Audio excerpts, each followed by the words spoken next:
Good morning, dear students. Welcome to my channel.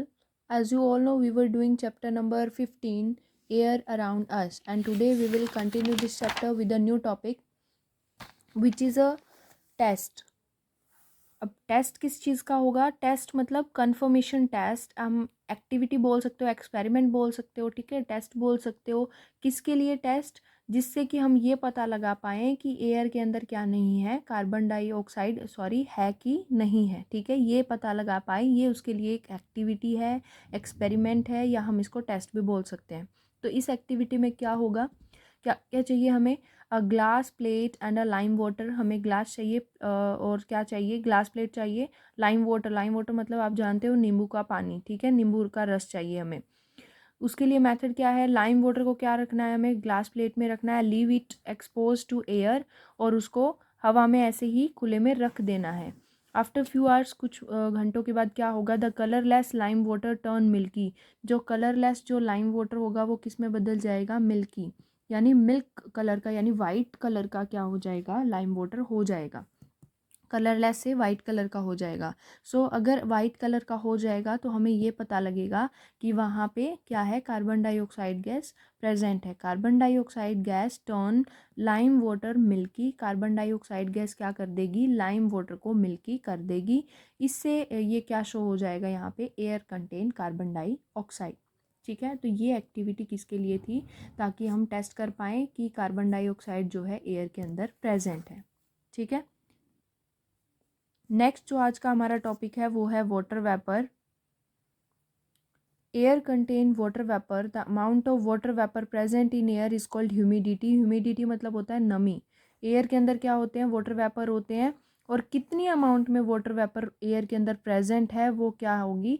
Humidity, यानी नमी होगी। अगर ज़्यादा वाटर वेपर होंगे तो हवा में ज़्यादा नमी होगी, अगर कम होंगे तो कम ह्यूमिडिटी होगी, यानी कम नमी होगी हवा में। when it come in contact with the cool surface the water vapor of the air condense। जब ये जो वाटर वेपर हैं वो किसी भी ठंडे सरफेस के कांटेक्ट में आएंगे तो वाटर वेपर क्या हो जाएंगे? कंडेंस हो जाएंगे, बिल्कुल पास पास आ जाएंगे, ठीक है। पास पास आने के बाद क्या हो जाएगा? ड्रॉप बन जाएगी, ठीक है, और फिर वो क्या हो जाएगी? बारिश के रूप में नीचे आ जाएंगी। Presence of water vapor in air is important for the continuation of the water cycle in nature। तो वाटर वेपर का प्रेजेंस यानी उसकी मौजूदगी इसलिए ज़रूरी है ताकि जो वाटर साइकिल है वो उसकी कॉन्टिन्यूएशन बनी रहे, वो कंटिन्यू रहे नेचर के अंदर, ठीक है, इसलिए वाटर वेपर का होना ज़रूरी है। Next is dust particle and smoke. ये क्या है? The amount of dust particle vary in air from time to time and place to place. जो डस्ट पार्टिकल है उनकी अमाउंट क्या होती रहती है? हर समय से मतलब हर समय क्या नहीं होती? सेम नहीं होती, वो अलग अलग होती रहती है। और प्लेस टू प्लेस यानी हर जगह सेम नहीं होती है, तो वो प्लेस टू प्लेस चेंज होती रहेगी, ठीक है। We breathe in air, inhale air without through our nostril. Fine air and mucus present inside the nose prevent dust particle from entering our lungs. ये कह रहा है कि हम अगर किसी भी पोल्यूटेड अगर प्लेस पे हैं तो वहाँ पे हमारे नोज़ के फाइन हेयर और म्यूकस, ठीक है, तो वो हमारे नोज़ में क्या कर देंगे? जो हम इनहेल करेंगे एयर को उसको फिल्टर करके क्या करेंगे? लंग्स तक भेजेंगे, और जितने भी हार्मफुल जो चीज़ें होंगी वो क्या रह जाएंगी?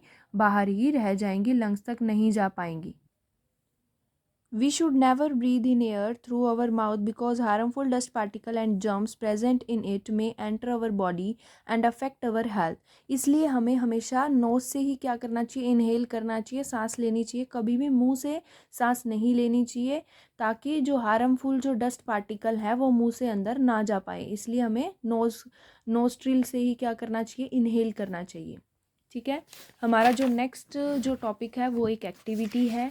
वो एक्टिविटी क्या शो करने के लिए है?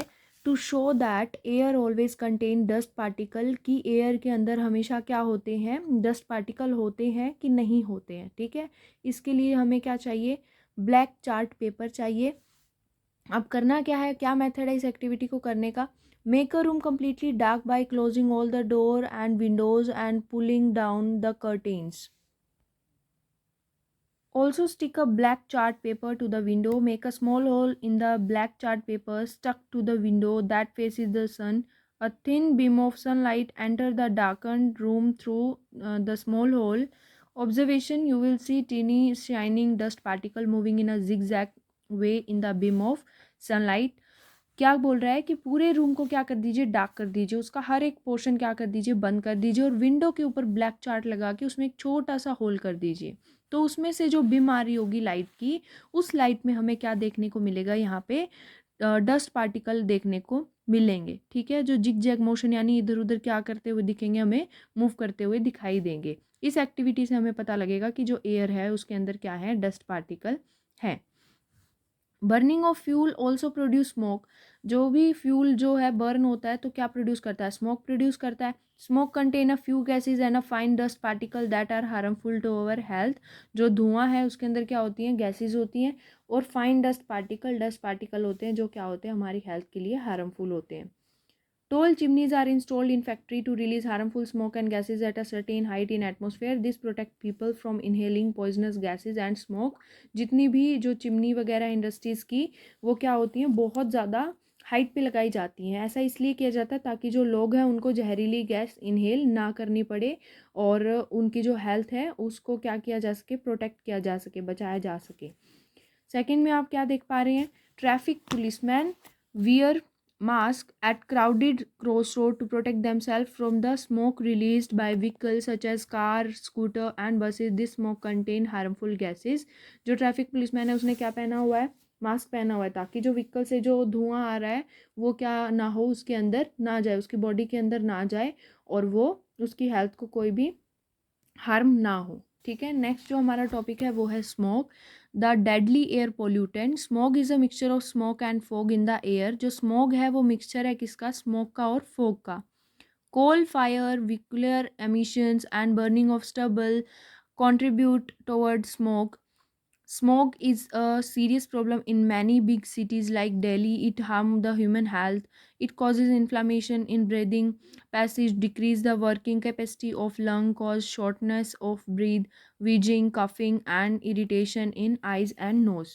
तो यहाँ पे जो स्मोक है वो क्या है, मिक्सचर है किसका, स्मोक का एंड फोग का। ठीक है, धुएं का और फोग यानी कोहरे का मिक्सचर है हवा के अंदर, उसको हम कहेंगे स्मोक। तो ये और इसके अंदर और क्या क्या होता है, इसके अंदर कोल फायर, वेक्यूलर एमिशन यानी कोयले का धुआं या फिर व्हीकल से जो धुआं आ रहा है या फिर कोई भी जो फ्यूल है वो जल रहा है उसकी वजह से जो धुआं आ रहा है वो क्या है, स्मोक है, वो उसका मिक्सचर है। ठीक है, smoke is a serious problem in big cities. जैसे दिल्ली की तरफ क्या है, बहुत ही ज़्यादा सीरियस प्रॉब्लम है ये, ह्यूमन हेल्थ को तो हार्म कर ही रहा है, प्लस क्या है विजिबिलिटी, जैसे कि व्हीकल एक्सीडेंट वगैरह का भी मतलब एक कारण बन जाता है कई बार।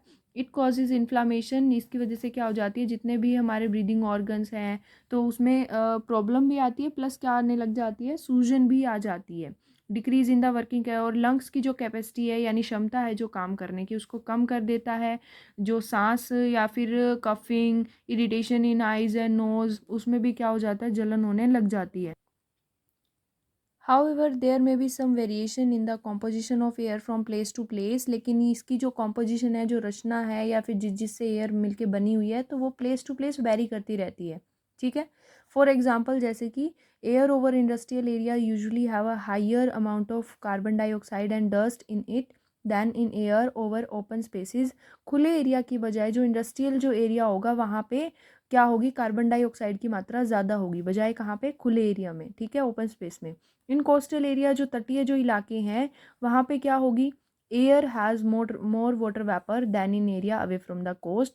जो एरिया कोस्ट से दूर होगा, तट से दूर होगा, उनमें क्या होगी, उनमें वाटर वेपर कम होगा, बजाय किसके, जो तटीय जो इलाका होगा, समुद्र के आसपास का जो एरिया होगा वहाँ पे वाटर वेपर की अमाउंट ज़्यादा होगी। ठीक है, multiple choice question, gas present in maximum amount in water is called. जो मैक्सिमम अमाउंट में है वो कौन सी गैस है हमारे पास में, वो है nitrogen gas. Second MCQ, the amount of water vapour present in air is called. कितनी अमाउंट में वाटर वेपर प्रेजेंट है तो वो क्या कहलाएगी, ह्यूमिडिटी होगी। ठीक है, presence of air in water, इसको हम कैसे पता लगाएंगे, इससे भी एक एक्टिविटी है, और वो एक्टिविटी क्या है, beaker, a tripod stand, Bunsen burner, ये सब चीज़ें हमें चाहिए। ठीक है, मेथड क्या होगा, जैसे कि आप पिक्चर में देख पा रहे हो, ये क्या है, ट्राइपॉड स्टैंड है जिसके ऊपर क्या रखा हुआ है, बिकर रखा हुआ है। और ये क्या है, बंशन बर्नर है जो हीट प्रोवाइड कर रहा है बिकर को, और इस बिकर में क्या फिल है, वाटर फिल है। Take water in a beaker and keep it on the tripod stand, heat the water slowly by using Bunsen burner. उसके बाद ये बोल रहा है कि इसमें हमें करना क्या है, हमें ये देखना है क्या वाटर के अंदर एयर प्रेजेंट है कि नहीं है। ठीक है, अब इसमें क्या देखेंगे हम, इसमें वाटर को रख देंगे और उसको क्या कर देंगे, हीट करना स्टार्ट कर देंगे। हम क्या देखेंगे, tiny bubbles appear on the inner side of the bubble, छोटे छोटे जो बबल्स हैं वो क्या हो जाएंगे, बिकर के अंदर दिखने लग जाएंगे। These bubbles come from the air dissolve in water, जो पानी में घुली हुई जो एयर है वो क्या हो जाएगी, बबल्स के फॉर्म में बाहर आने लग जाएगी। Actually when water is heated the solubility of air it decreases। ऐसा इसलिए होगा क्योंकि जो सोल्यूबिलिटी होती है एयर की वो वाटर में क्या होने लग जाती है, डिक्रीज होने लग जाती है जब हम उसको हीट करते हैं। ठीक है, और वही जो डिजोल्व एयर है वो क्या हो जाएगी, कम्स आउट, बाहर आ जाएगी, किस फॉर्म में, टीनी बबल्स की फॉर्म में। ठीक है, when dissolve gas get remove through the heating and the same water is heated again after some time, यानी अगर हमने पूरा क्या कर दिया, इसको, इसकी जो एयर है उसको क्या कर दिया, रिमूव कर दिया, अगर हम वापस से इसी पानी को क्या करेंगे, हीट करेंगे, heated again we do not observe bubbles, हमें वापस से बबल्स देखने को नहीं मिलेंगे। ठीक है, वाटर, अब उसके बाद होगा क्या, बबल्स नहीं आएंगे। उसके बाद क्या होगा, जो पानी है वो क्या हो जाएगा, बॉयल होना स्टार्ट हो जाएगा और वेपर में बदलना स्टार्ट हो जाएगा, वाटर वेपर यानी स्टीम बनना स्टार्ट हो जाएगी वहाँ पे। इससे हमें क्या निष्कर्ष मिला, it show that air is present in water, जो एयर है वो मतलब पानी में क्या है, प्रेजेंट है।